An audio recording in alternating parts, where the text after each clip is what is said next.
Hello, galerinha! Tudo bem com vocês? Hoje o cenário tá um pouquinho diferente. Eu não estou em pé, eu estou sentadinha na minha cama. Meus bichinhos de pelúcia. E geralmente eu gravo ali, gente. Olha que bagunça. Tá coisa. Enfim, o que acontece? Esse semestre eu estou fazendo uma aula chamada Oceanografia Física 2. E ela vai ser um porre. Porque é muita coisa envolvida e é muita coisa que eu não sei direito envolvida. A gente tem muitas equações, e enfim. E aí, semestre passado, quase deu ruim a sonografia física 1. Eu quase não passei, eu passei com 5.1. O professor inventou ponto, eu tenho quase certeza. E aí, o que acontece? Esse semestre, eu não tava afim de repetir essa matéria. Então, a gente vai estudar juntos, tá? Semanalmente, porque se eu não fizer isso, gente, esquece, acabou. Eu vou repetir. Tanto é que tem algumas pessoas da nossa turma que estão fazendo de DP.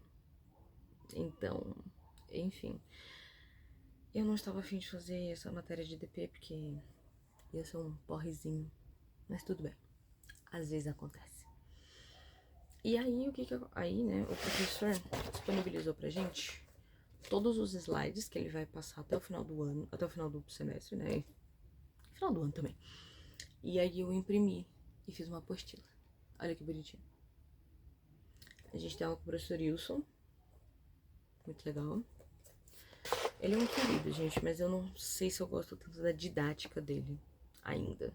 Tipo, ele tá indo bem calmo, bem devagarzinho, mas é porque eu não chego na parte muito complicada ainda do curso. Então, eu vou criar um novo quadro aqui, que é Tentando Passar em Oceanografia Física 2. À espera de um milagre, sei lá. E esse vai ser o meu método de estudos. Eu vejo a aula na semana, dou uma revisada, gravo vídeo ensinando vocês pra eu gravar as coisas também. Na minha cabeça, na minha cachola. Então, já deixa seu like, comenta, deixa aí sua oração, deixa aí boas energias, que eu não tava afim de repetir essa matéria. E compartilhe com seus amigos, porque, gente, isso vai ser icônico. Então a gente vai tratar por aulas, tá? Primeira aula. O professor explicou o cronograma, falou de prova, contou um pouquinho do currículo dele, ele é um dos primeiros professores. Gente, é muito engraçado, porque no IO a gente tem poucos professores que são oceanógrafos de fato. A gente tem professor que é biólogo, professor que é geólogo, professor que é físico, professor que é químico, enfim. E aí o Wilson, ele é um dos poucos professores que é oceanógrafo, ok? Aí vamos lá. Aí, enfim, aí começamos a aula. Aí a gente viu escalas de tempo e movimento. Por quê? A gente se baseia nisso para dizer o tamanho do fenômeno que está acontecendo. Então a gente tem pequena, que são movimentos menores de 1 km, submeso, que é de 1 a 10 km, meso, que é na ordem de centenas de quilômetros, e grande escala, que é de 1000 km e vai com Deus. Aí, geralmente, as pessoas trabalham com velocidade igual a comprimento sobre tempo, ou espaço sobre tempo, deslocamento sobre tempo. Metros sobre tempo. A gente chama de comprimento. Só que trabalha com a massa. Só que a gente não consegue trabalhar com a massa. Por quê? Isso daqui é a mesma massa. Enquanto eu tô mexendo. É a mesma massa, certo? Mesma massa. Só que é sólido. O sólido, ele tem esse negócio de manter a massa, manter o seu formato, mesmo se mexendo. A água não. Porque a água é mole. A água é líquida. Então, ao invés de massa, a gente usa densidade, que é massa sobre volume. E aí a gente usa a letra grega rho, que ele é um pezinho enfeitado, bonito. Só que a gente geralmente não trabalha com a velocidade em si. O que a gente trabalha? O tempo sendo igual ao comprimento sobre a velocidade. É isso? Isso. Por quê? É mais fácil calcular o tempo do que calcular a velocidade. A gente já sabe a velocidade de muitas coisas, então a gente calcula o tempo e não a velocidade. Aí tem essa inversão. E aí isso é chamada escala de tempo advectiva ou escala advectiva do tempo, enfim. E para comprimento a gente usa o L, para tempo a gente usa o T, e para massa a gente usa M. Em Libras é assim, o T eu não lembro, gente, mil perdões. Aí a gente tem a escala de profundidade, né? Porque se a gente tá estudando o oceano ele tem uma profundidade. A escala de profundidade do movimento H. Não sei porque o nome é tão grande, podia ser profundidade, mas tudo bem. Que essa escala, ela fala, a distância horizontal é muito, muito, muito maior do que a distância vertical. O oceano tem média, mais ou menos, tá? 3.600 metros de profundidade. Certo? Certo. Quanto que tem de distância entre o Brasil e a África? Centenas de quilômetros. Então, a gente tem uma discrepância que a distância horizontal ela não é proporcional de nenhuma maneira à profundidade. Então, a gente tem que incluir isso também. O que mais? Pressão. A gente também analisou perfis verticais, que são esses gráficos aqui.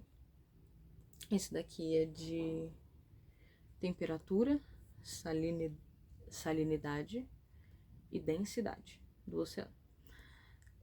Aí, aqui no eixo Y é a profundidade e aqui no eixo X é a variação dessas propriedades. O eixo X, o eixo Y, que é a profundidade, varia até de 0 a 4.000, ok? O de temperatura varia de 0 a 30. A gente tem uns oceanos que são bem quentinhos.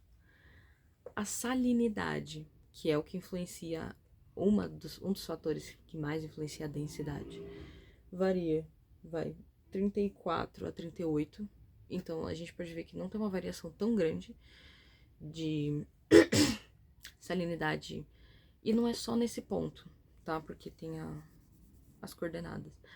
Num geral do oceano, a salinidade não varia muito. O que depende é, tipo, escoamento de rio, que vai dar uma diluída na água, ou muita evaporação, igual acontece no Mar Morto. E a densidade, tipo, em 4.000 metros, ela varia 3 pontos. Então, assim, de 1025 a 1028. Isso também acontece num geral, tá? Como eu disse, o que interfere, uma dos fatores da densidade é a salinidade. Então, se a salinidade varia tão pouco, a densidade também não vai variar muito mais do que isso. Tá? O que mais? Movimento H. Essa foi basicamente a primeira aula. Foi uma aula bem suave, graças a Deus, porque era a primeira do semestre. E aí a gente entra na segunda aula. Aula 2, que foi onde o bicho começou a pegar. A gente começou a falar sobre a geometria do movimento. Olha só que bonitinho. E aí o que acontece? Essa geometria do movimento são números adimensionais, ou seja, eles não têm unidade de medida. Sabe, na prova de física, quando o professor fala aí, 20 o quê? Bananas? Laranjas? Sim, professor, bananas e laranjas. E aí o que acontece? O primeiro número adimensional que a gente viu é o efeito de Coriolis, ou Coriolis, ou Coriolis, porque ele era francês. E aí o efeito de Coriolis, ele explica como a água se comporta porque a Terra gira, tá?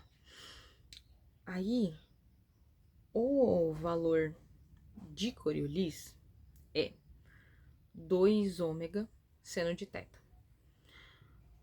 Seno de teta, o teta é o ângulo, e você vai colocar a latitude né, do seu estudo.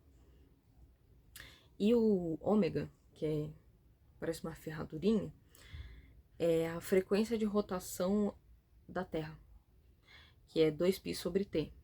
Esse T é 24 horas, ou 86.400 segundos, porque no Sistema Internacional de Medida o tempo é em segundo.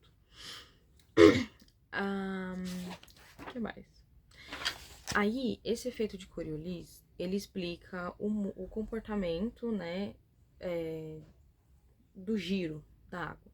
Então, para onde a água vai e muda do hemisfério norte para o hemisfério sul. Para o hemisfério norte vai para um lado, o mesmo fenômeno vai para o outro. Entendeu? É disso que eu tô falando, gente. É maluquices que eu tô falando. Aí, o primeiro número adimensional é o número de Rossby, que é esse número aqui, ó. O número de Rossby, ele é o período de rotação da Terra sobre a escala do movimento de interesse. Então, por exemplo, vou estudar um vórtice, que é uma água que fica girando no meio do oceano. Então, você tem uma escala de tempo da Terra e a escala de tempo desse vórtice. Um sobre o outro, número de Rossby. Aí, o Rossby, como o período da Terra pode ser a frequência angular, o inverso, né, da frequência, então 1 sobre a frequência, o número de Rossby pode ser escrito como ômega T. Ou, aproximadamente, F de Coriolis. Não sei porque Coriolis escolheu um F. Não me façam essa pergunta. Então, o número de Rossby, que determina a influência da rotação no movimento, é igual à velocidade desse movimento, dividida por F, que é o Coriolis, sobre o comprimento. Legal? Legal. Se esse número for muito maior do que 1, a rotação da Terra não influencia nesse movimento. Se ele for próximo de 1, a rotação da Terra começa a fazer os seus trabalhos. Só que se ele for muito pequenininho, a rotação da Terra manda nesse movimento, tá? E aí, spoiler, se você fala, é por isso que a água da privada gira. Não. A água da privada gira porque o vaso é redondo. É só por isso que ela gira. E no hemisfério norte gira ao contrário? Não. A água da privada, a água da pia gira porque essas coisas tendem a ser redondas, tá? Então elas acompanham o movimento do objeto. Para a rotação da Terra começar a fazer efeito em massas d'água, a sua pia tinha que ter 33 km de raio, ou seja, 66 km de comprimento. Tá bom? Entendido? Ótimo. Então, que inclusive isso é chamado de raio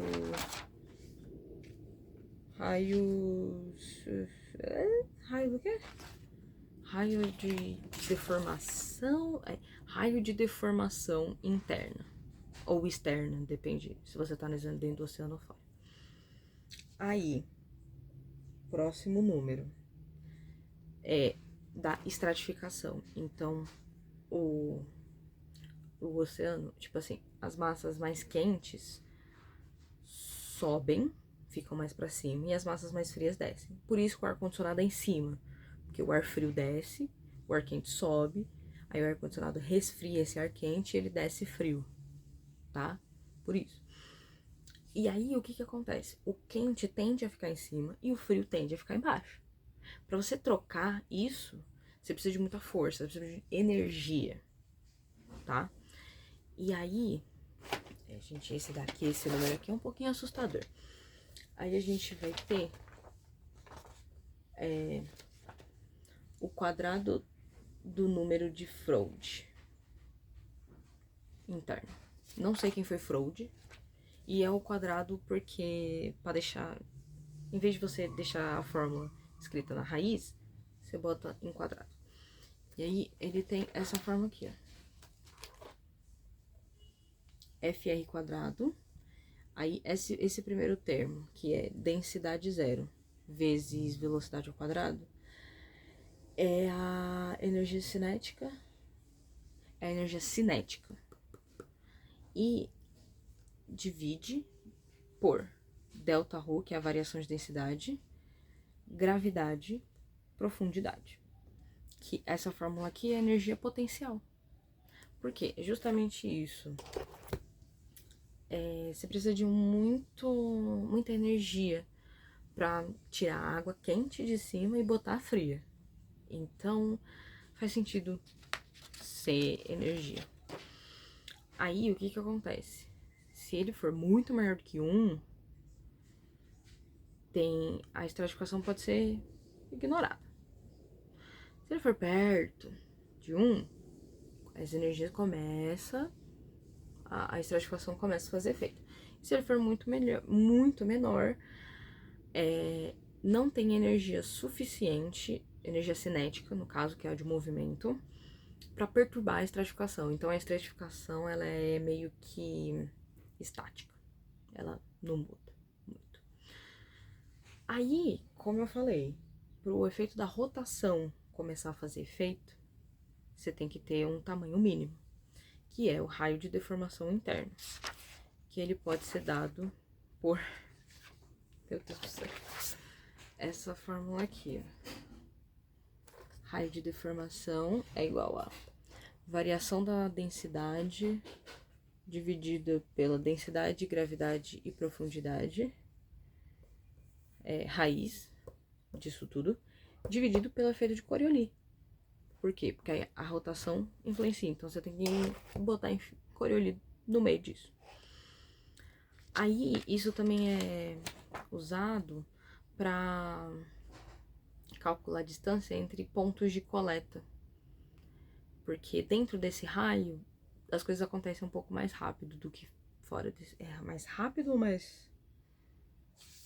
Eu já não sei, ó. Enfim, dentro do raio acontece coisas. Também tem o externo. O interno é tipo assim, gente, é dentro do oceano. Existem ondas dentro do oceano. Tipo, então tá lá o peixinho de boa nadando, aí do nada uma ondinha nele. E também tem o raio de deformação externo, que é na superfície do oceano. Que é dado por... Como é na superfície, não tem variação de densidade. Porque é na superfície. Então, a gente vai ter que o raio de deformação externo é gravidade e profundidade, raiz disso, dividido sobre F. O F, tanto aqui quanto no interno, não entra na raiz. E eu acho que foi isso que a gente viu, certo? Certo. Isso. Aí a gente viu que aí começa a fazer o raio de deformação. Aí, gente, a terceira aula, que foi segunda-feira dessa semana, ela começou a pegar no meu ponto fraco. Cálculo. Por quê? A gente estuda o oceano é um rolê 3D, certo? Então, a gente usa o plano 3D, XYZ. Faz sentido? Faz sentido. Só que, o que acontece? A Terra é redonda. E meio que fica meio chato, né? De usar o plano cartesiano. E aí a gente muda. Tem o plano beta e tem o plano F. Já explico pra você. Vamos por ordem. Aí, ó, o que acontece? A gente tem as seguintes escalas esféricas, coordenadas esféricas. A gente tem φ, que é a longitude da onde você tá medindo. A gente tem θ, que é a latitude.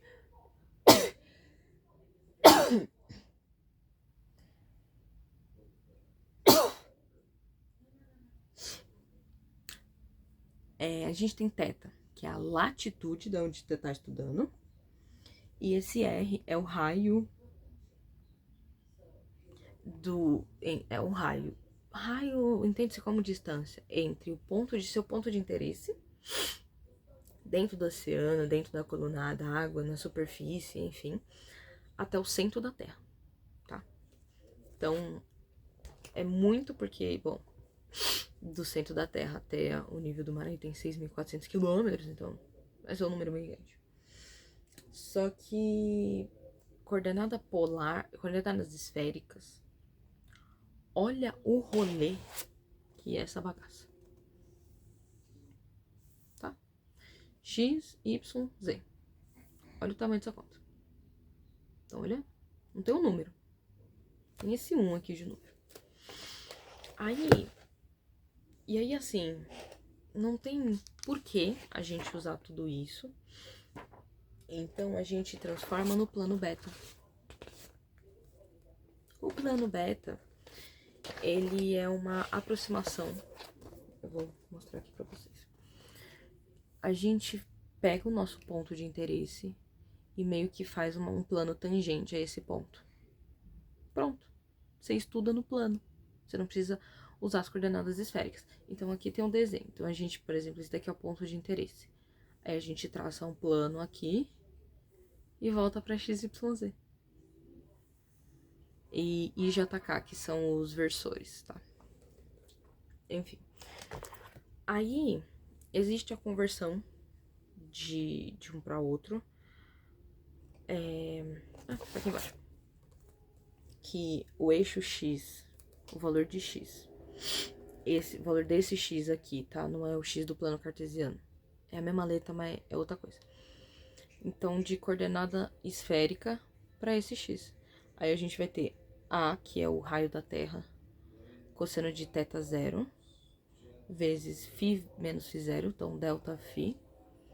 O Y é A, que é o raio da Terra, vezes delta θ. E o Z, que seria a vertical, é o R, que é a distância do ponto de interesse até o centro da Terra, menos o raio da Terra. Lindo, né, gente? Eu não achei. Explicando pra vocês fica meio mais fácil, porque o professor já me explicou. Só que aí, gente, olha as contas. O que é isso que não tem um número? O que é isso aqui que não tem um número? Hã? O que é isso? Não sei. Mas no final, no final a gente vai ter esse daqui mesmo. No final, então, a gente vai ter isso daqui, que é a gradiente de variação de uma certa propriedade, como ela varia em X, como ela varia em Y, como ela varia em Z. E é isso. Tá? E vai com Deus. Só que para você usar esse plano beta, existem regras. Que são essas três. Então, o que acontece? O vertical tem que ser muito menor do que o raio da Terra. O que acontece, porque dentro do oceano, como eu já disse, 3.600 metros vezes 6.400 quilômetros, tá? Camila, mas tem as fossas das Marianas, que tem 11 quilômetros. Gente, comparar 11 quilômetros a 6.400 quilômetros. Só comparar. Até lá, a profundidade é muito menor do que o raio da Terra. Simplesmente isso. Aí, a distância horizontal também tem que ser, na verdade, a distância horizontal sobre o raio da Terra ao quadrado tem que ser muito menor do que 1, o que também acontece. Porque, como eu falei, tipo, entre o Brasil e a África, ok, tem centenas de quilômetros, mas a distância ao raio da Terra tem milhares de quilômetros, entendeu? E aí, isso daqui pra mim ele só não faz muito sentido. Esse L sobre A, que é o mesmo L sobre A, vezes a tangente da sua latitude, também tem que ser muito menor do que 1. Não sei por que colocaram a tangente no meio dessa história, mas tem coisa que a gente aceita, tá? E, bom, foi isso. E aí, essa foi a aula 2. Aí, a gente entra na aula 4. A aula 4, o professor que foi quinta-feira, ele tava explicando o porquê, né, que é o plano beta, o porquê que a gente consegue usar esse plano. Deixa eu mostrar pra vocês. Ele decompôs o vetor velocidade. Ó, esse daqui é o nosso ponto de interesse. Aí tem uma distância... Aí tem o X ele aponta pra cá. Então, tipo, ele aponta... Na visão de vocês, ele tá apontando pra mim. O Z é pra cima. Literalmente, pra cima do ponto. Então, rumo ao espaço. E o Y a 90 graus de Z. E aí a gente tem o vetor velocidade. Que aí pra você calcular a velocidade, né, quando você tem um ângulo, você precisa decompor. Então, você decompõe nas componentes x, y, z. X é 0 porque se você tem o vetor velocidade aqui assim, ó, x tá aqui na origem, então é 0. Aí y, cosseno de θ, e x e z, seno de θ, tá? Só que a gente não sente a variação em y, a rotação em y, a gente sente em z. Então, a gente também pode ignorar y. E aí, meio que a velocidade angular, que é o ômega, que é a ferradura, ela pode ser igual a z, basicamente. Então, ômega seno de θ, na direção K, que é na direção z. Enfim. Aí, ele vai explicar séries de Taylor e tudo isso que, assim, como chega na equação não importa muito, tá? A gente precisa chegar na equação.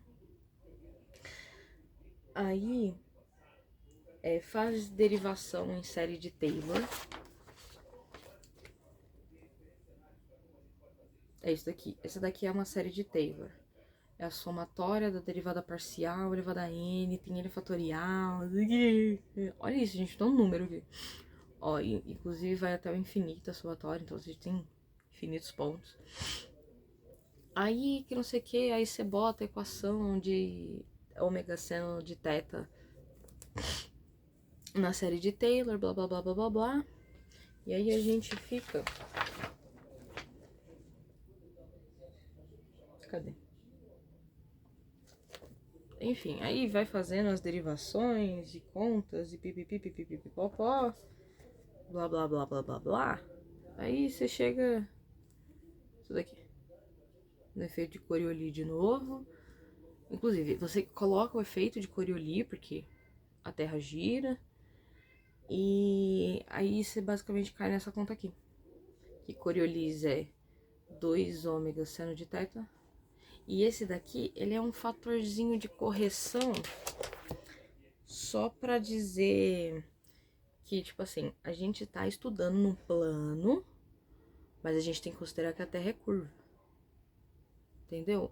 É só um fatorzinho de correção pra colocar isso na conta. De tipo, ó, eu sei que a gente tá estudando no plano, mas a Terra não é plana, ela é curva, tá?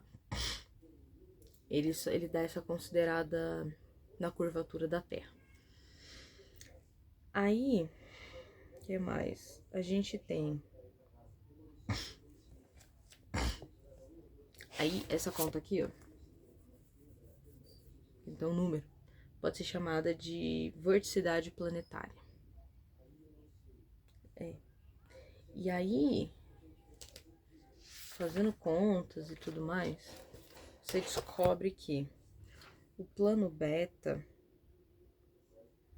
Cadê?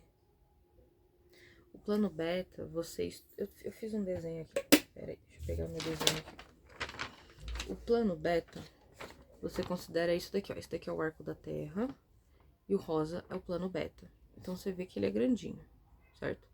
Mas a gente tem um outro negócio que às vezes você precisa de uma escala muito menor. Você precisa de uma escala de, tipo, 1 quilômetro. E olhe lá também. E aí a gente usa o plano F. Aqui, ó. Ele é o plano beta. Só que ele é só essa partezinha aqui que eu desenhei entre esses dois tracinhos pretos. Você vê que ele é muito menor do que o plano beta? E aí, esse plano F, ele é praticamente curvo. Porque assim, ele literalmente ele tangencia a Terra. Então meio que você pode considerar ele curvo. E aí, a gente chega... Cadê? O plano F, ele fica efeito de Coriolis. E aí, obviamente, tem regra para usar o plano F. Mas, de acordo com o meu professor, além dessas regras matemáticas para usar o plano beta ou o plano F, você tem que ter bom senso.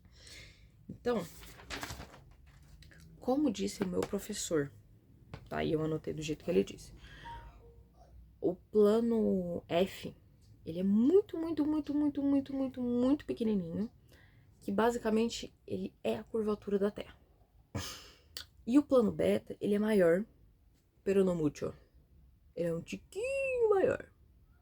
Então, se você tá analisando, por exemplo, ele deu o exemplo da Baía de Santos. A Baía de Santos, ela começa em 23 graus de latitude e vai até 28,5.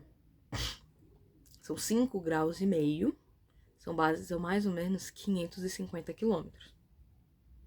Grande. Plano beta.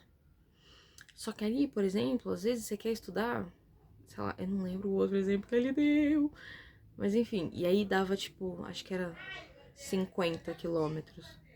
Muito pequeno. Plano F. Entenderam? Então, além das restrições, pipipipopopó, também tem que usar o bom senso.